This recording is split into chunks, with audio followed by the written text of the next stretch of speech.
بسم اللہ الرحمن الرحیم۔ السلام علیکم۔ حضرت ایوب علیہ السلام کا امتحان اور آپ کا صبر۔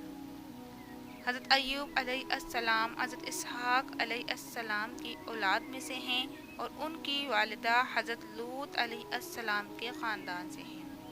اللہ تعالیٰ نے آپ کو ہر طرح کی نعمتوں سے نوازا تھا، حسن صورت بھی اور مال و دولت کی کثرت بھی، بے شمار مویشی اور کھیت و باغ وغیرہ کے آپ مالک تھے۔ جب اللہ تعالیٰ نے آپ کو آزمائش و امتحان میں ڈالا تو آپ کا مکان گر پڑا اور آپ کے تمام فرزندان اس کے نیچے دب کر مر گئے، اور تمام جانور جس میں سینکڑوں اونٹ اور ہزاراں بکریاں تھیں سب مر گئے۔ تمام کھیتیاں اور باغات بھی برباد ہو گئے، غرض آپ کے پاس کچھ بھی باقی نہ رہا۔ آپ کو جب ان چیزوں کے ہلاک و برباد ہونے کی خبر دی جاتی تو آپ حمد الہی کرتے اور شکر بجا لاتے تھے اور فرماتے تھے کہ میرا کیا تھا اور کیا ہے، جس کا تھا اس نے لے لیا۔ جب تک اس نے مجھے دے رکھا تھا میرے پاس تھا، جب اس نے چاہا لے لیا۔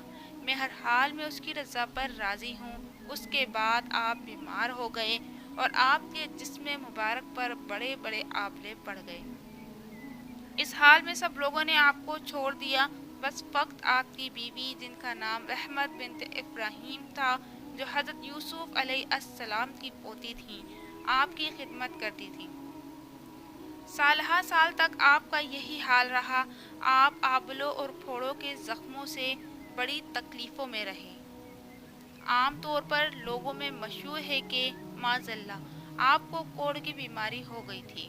چنانچہ بعض غیر معتبر کتابوں میں آپ کے کوڑ کے بارے میں بہت سی غیر معتبر داستانیں بھی تحریر ہیں، مگر یاد رکھو کہ یہ سب باتیں سرتابہ بالکل غلط ہیں، اور ہرگز ہرگز آپ یا کوئی نبی بھی کبھی کوڑ اور جذام کی بیماری میں مبتلا نہیں ہوا، اس لیے کہ یہ مسئلہ متفق علیہ ہے کہ انبیاء علیہم السلام کا تمام ان بیماریوں سے محفوظ رہنا ضروری ہے، جو عوام کے نزدیک باعث نفرت و حقارت ہے۔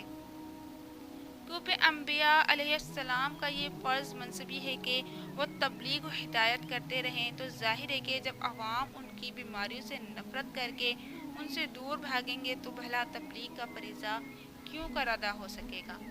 الغرض حضرت ایوب علیہ السلام ہرگز کبھی کوڑ اور جذام کی بیماری میں مبتلا نہیں ہوئے، بلکہ آپ کے بدن پر کچھ آبلے اور پھوڑے پھنسیاں نکل آئی تھیں، جن سے آپ برسوں تک تکلیف اور مشقت جھیلے رہے اور برابر صابر و شاکر رہے۔ حضرت ایوب علیہ السلام کی دعا۔ پھر آپ نے بحکم الہی اپنے رب سے یوں دعا مانگی: انی مسنی الضر وانت ارحم الراحمین۔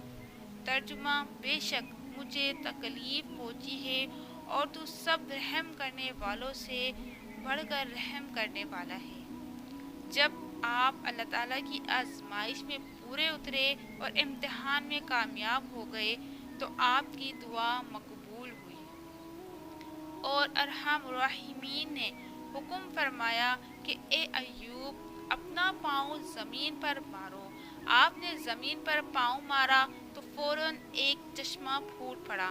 حکم الہی ہوا کہ اس پانی سے غسل کرو۔ چنانچہ آپ نے غسل کیا تو آپ کے بدن کی تمام بیماریاں دور ہو گئیں۔ پھر آپ 40 قدم دور چلے تو دوبارہ زمین پر قدم مارنے کا حکم ہوا، اور آپ کے قدم مارتے ہی پھر ایک دوسرا چشمہ نمودار ہو گیا، جس کا پانی بہت ٹھنڈا، بہت شیریں اور نہایت لذیذ تھا۔ آپ نے وہ پانی پیا تو آپ کے باطن میں نور ہی نور پیدا ہو گیا، اور آپ کو اعلیٰ درجے کی صحت و نورانیت حاصل ہو گئی، اور اللہ تعالیٰ نے آپ کی تمام اولاد کو دوبارہ زندہ فرما دیا، اور آپ کی بیوی کو دوبارہ جوانی بخشی اور ان کے کثیر اولاد ہوئی۔ پھر آپ کا تمام ہلاک شدہ مال مویشی اور اسباب و سامان بھی آپ کو مل گیا، بلکہ پہلے جس قدر مال و دولت کا خزانہ تھا اس سے کہیں زیادہ مل گیا۔ 100 درے مارنے کی قسم۔ اس بیماری کی حالت میں ایک دن آپ نے اپنی بیوی صاحبہ کو پکارا تو وہ بہت دیر کر کے